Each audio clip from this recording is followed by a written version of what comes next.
Ladies and gentlemen, welcome to Marvel Plus, the podcast devoted to all things MCU. My name is Brett Scott. I am your host, and this, my friends, is the show. And I'm going solo again this week. I'm going solo. Um, Honestly, we had some people scheduled for the next few episodes, and it's completely on me. I had some personal stuff that I had to attend to, and it's just way more time efficient for me to do it on my own, considering that I have other things to take care of. I don't have to coordinate with anyone or set aside specific times. I can just kind of make it happen when I have time. So if you tuned in to meet this week's new guest or returning guest, I apologize. You just have to deal with me again this week. Hopefully that's not too excruciating. We're talking episode 5 this week. We are now officially through the halfway point of the series. Things are really starting to cook. And yeah, I actually took notes today too. I know the last few I haven't had a lot of detailed notes about the episode, but I actually did take down some notes for this week. So as you see right here, if you're watching on Patreon, which by the way, patreon.com/Marvel Plus. If you want the video version of the podcast, if you want to see my beautiful mug sitting here in my work truck, then go check out the Patreon. Subscribe. It's $5 a month, and you get video versions of the podcast and bonus episodes and retro reviews of all the old MCU films. So, yeah, if that's something you're interested in, go check it out. It really helps support me, support the channel, support the podcast, and yeah, also, if you want to get in touch with me ever for any reason, you can email the show at marvelpluspodcast@gmail.com, or you can reach out on social media. I'm on just about all of them, and at Real Brett Scott, just about everywhere. So just search at Real Brett Scott. All the links to all this stuff is always in the description. If you want some Marvel Plus merch, link for that is also in the description. So yeah, getting pumped because, at the end of this year, I'm planning on doing another GalaxyCon convention here in Columbus, Ohio. Usually we do the year-end kind of review of the MCU, everything that's been released in the past year. And there's not quite as much this year because Marvel did that, intentionally. But I think it's gonna be a good one. It's gonna be a good one because the last year or two, it's like there were a couple stinkers, and you had to try to figure out which one was last place. This year, it's going to be hard to pick. Well, maybe not hard to pick a number one, but we've got good stuff. And then next year, oh my God, I can't imagine what next year is going to look like. I think it's going to be difficult next year to choose the best of the best. Counting down the top MCU of the year, but it's always one of my favorite things to do every year is do that live show at GalaxyCon. I did a couple other cons as well. I did Cleveland last year. I did Animate Columbus last year. So we're really picking up steam on the live shows, and I appreciate all of you that tune in for those. Even those of you who listen to it later on the podcast feed. It's just a blast. It's a completely different experience doing it in front of a live audience and having that audience participation. So people who come out to the shows, I appreciate that and participate. Met a lot of new cool people that I've ended up having on the podcast. They end up becoming recurring guests. So really cool. What I really hope is that at some point I get some of you who have been listening to the podcast but never met me in person, never been to a live show, to actually come out to one of them. So far, I'm only doing Cleveland and Columbus, but GalaxyCon is coming up like the first weekend in December. If anyone is interested, I got a little extra money, you want to drive a couple hours and come see me, or if you already live in Columbus, come check it out. But that's one of my favorite things to do all year long. So yeah, I'm getting pumped for that. It's coming up soon. We're in October now, halfway through October. So what, 2.5 months left? Well, month and a half, and I'll be back at GalaxyCon. I cannot wait for GalaxyCon 2024. Anyway, crazy episode this week. I think it's probably my favorite episode. It really moves from beginning to end. Like, it is a fast watch, not only because it's our shortest episode yet, like around 30 minutes, including the 7 minutes of credits at the end. On top of that, it's just a nonstop kind of action-packed, heavy episode with a lot of creepy shit. Like, this is definitely the creepiest, kind of scariest uh, episode we've gotten. Maybe one of the creepiest, scariest, you know, parts of any of the shows so far. So it's yeah, it got pretty dark and it got pretty crazy. So this will probably be a shorter episode because not only are we covering a short episode, but it's me by myself. So I imagine it's like 20 minutes or less probably for the review of this one. But we definitely got some crazy revelations this week and still a ton of questions. So let's get into it. Let's talk about it. All right, so starting out, we got the Salem 7 have finally returned. I think we talked about that last week or the week before. Like, they have to get back to this storyline of the Salem 7 hunting down Agatha, and here we are. They are back. Now, we ain't got a whole lot of them in this episode, but it does create a reason for them to get off the road, right? So the Salem 7 are coming, and they are scary. As I mentioned, this episode is creepy AF. This is the creepiest episode yet. Definitely the scariest like feeling episode yet. The most tension, and the witches are coming, and they are kind of disgusting looking. So I love what they do. The witches all decide they're gonna make brooms because apparently that's a real thing. Like that is a thing. It's not just a trope. These witches ride brooms as well. None of them have done it in hundreds of years. So it's kind of funny.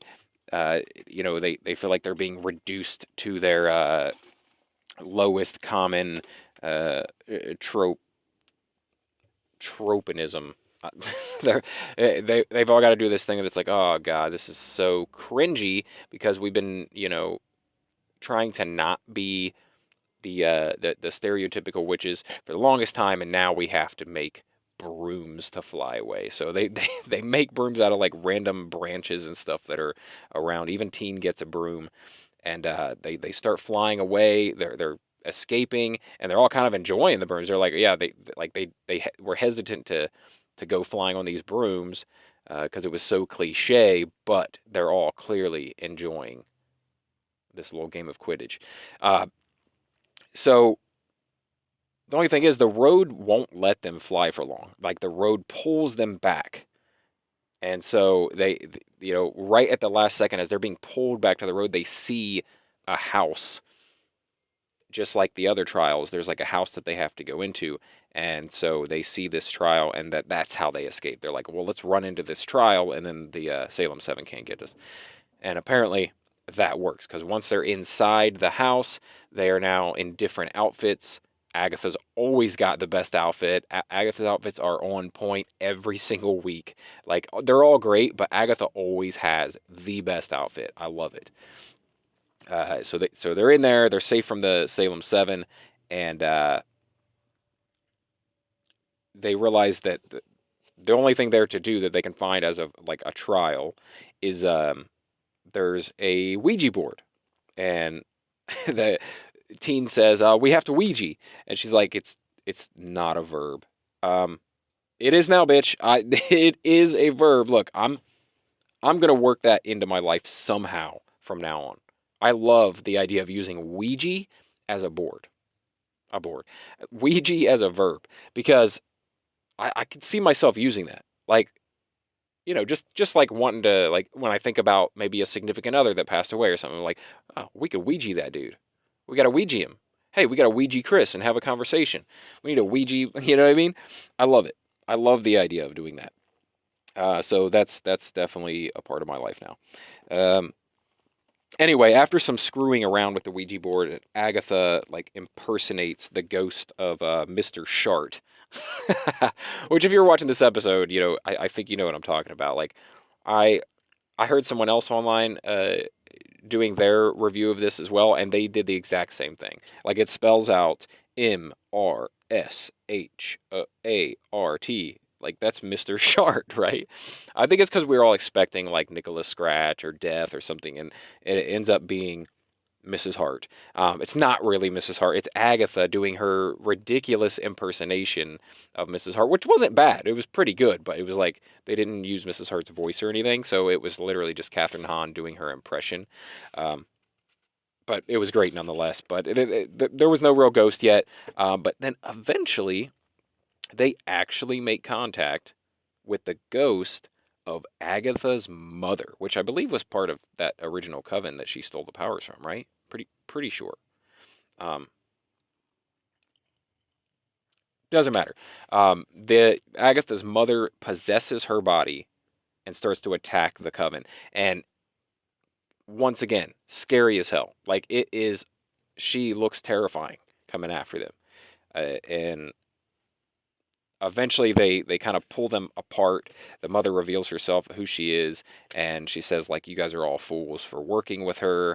Um, Agatha was born evil, um, and she should have been killed as soon as she came out of my body. That's what she says. Harsh. Mama's harsh.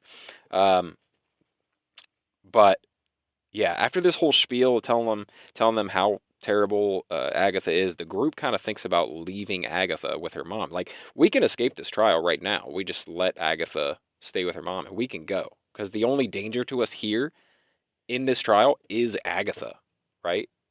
Her mother possessing her body and taking us out. So um, they decide maybe they're going to leave, and then Agatha once again is possessed by her mother, moves to attack them, and then Alice somehow has her powers. I guess maybe because she made it through the trial, she has some power. But Alice uses her power to fight off the Agatha's mom slash Agatha. Um, but Agatha is like too powerful. Like she has some power now as well, which that's where I'm confused. Like, why do these witches have some power?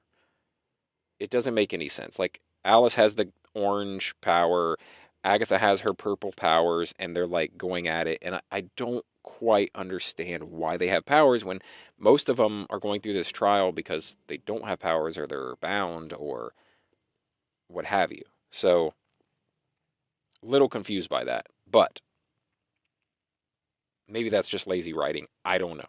All of a sudden, though, Alice has powers. She's kind of like shooting her orange magic into the Agatha's mom conglomeration, and Agatha's just too powerful.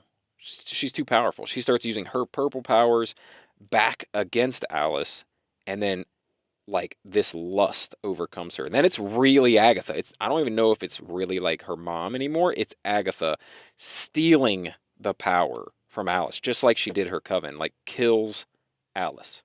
Actually kills her.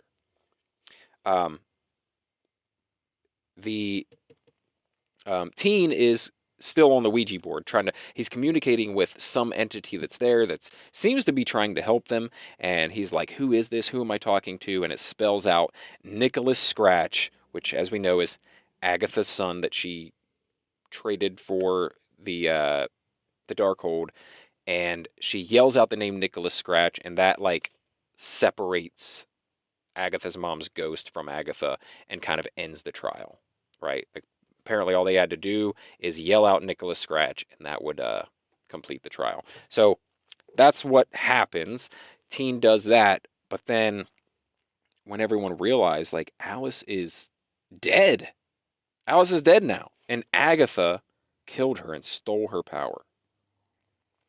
So the witches and Teen both turn on Agatha, and Tina's like, dude, how could you? Like, why? I can't believe I ever wanted to be like you. I don't know. How could you kill Alice? And I would never do that. Like and Agatha's like, well, we're all here actually to get power. That's what we're all here. We all have a lust for power. That's why we're all like trying to get back what we used to have. And Teen's like, yeah, but not me. I'm not like that. And then Agatha says, are you sure about that?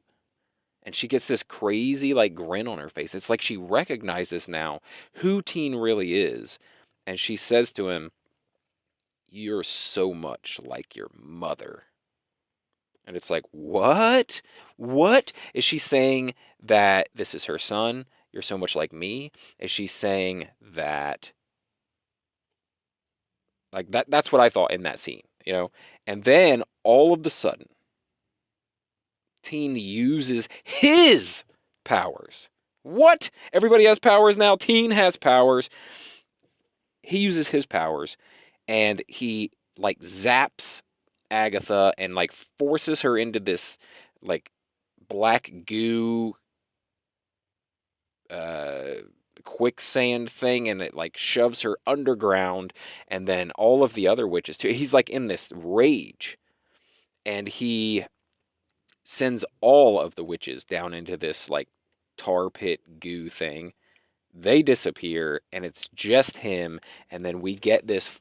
It zooms out from his face, and you see that he has on like um, this Wanda-esque headpiece, like this Scarlet Witch looking headpiece. And it's like, oh shit, is this then Wanda's son? Like a lot of people have predicted, is this Billy Wiccan?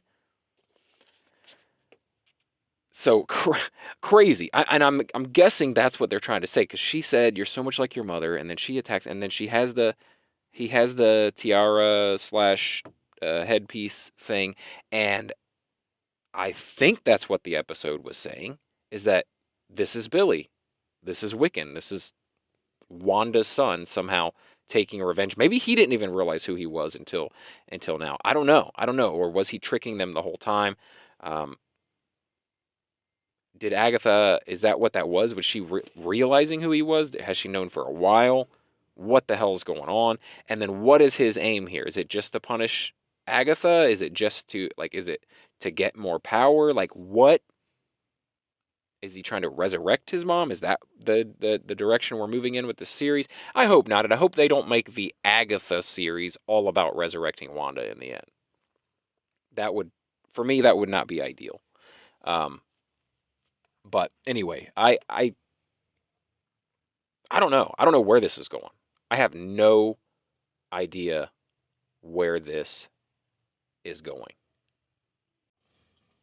All right, my friends, that's going to do it. I hope you enjoyed listening to me all by myself rant and rave about this episode, my favorite episode so far of Agatha All Along.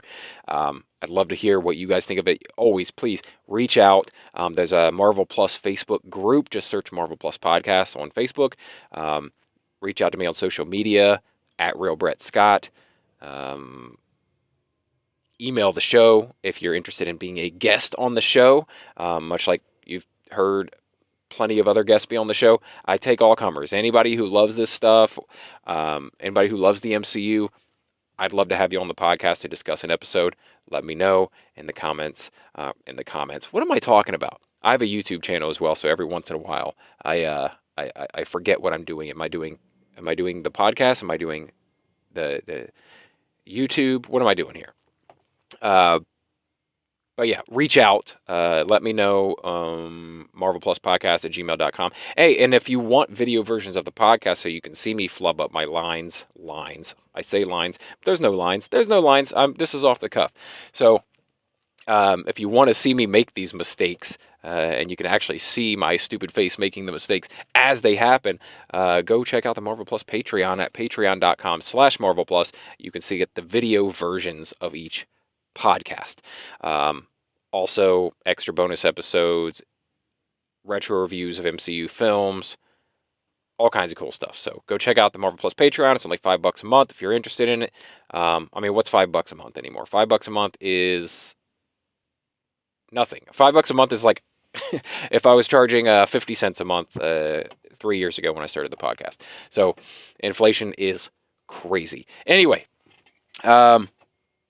yeah, that's going to do it for this week's episode. I'm really looking forward to some explanation of what the hell is going on with with Wiccan / Wanda's son / Billy. I want to know what the hell's going on, because we got that. I didn't really touch on it in the episode, but at one point they're talking through the Ouija board. They're Ouijaing, right? They're engaging in some Ouija, and they're talking to someone who identifies themselves as Death, which as you heard in previous episodes, we were predicting that Rio was Death. So I don't know what's going on here. I want to know what's going on here, and I'm excited going forward. I liked how they too threw in Agatha's trial this week when you would think she would be last, but kind of threw us a little curveball there. Curious to see where the witches went when they went into that gooey pit, and yeah. Yeah, let's see what happens, man. Is Wanda coming back? Are they going to somehow resurrect Wanda in this series? Um, let's go. I'm here for it. I'm here for it. Like I said, reach out because I want to talk about this. Especially, please come join the Marvel Plus Facebook group. That's the best place to do it because we can all interact with each other. There's about 70 something people in there, trying to get that up to 100, trying to get that up to 10,000, whatever. I want this thing to grow as much as possible, and I want as big of a community as I can create. I don't know. Come join the group. Anyway, that's going to do it for the episode. Thank you guys so much, as always, for sticking around and being here for each and every episode and listening to my solo episodes, which I know probably aren't as entertaining as the guest episodes, but I really do appreciate that. As always, my name is Brett Scott, and this has been Marvel Plus.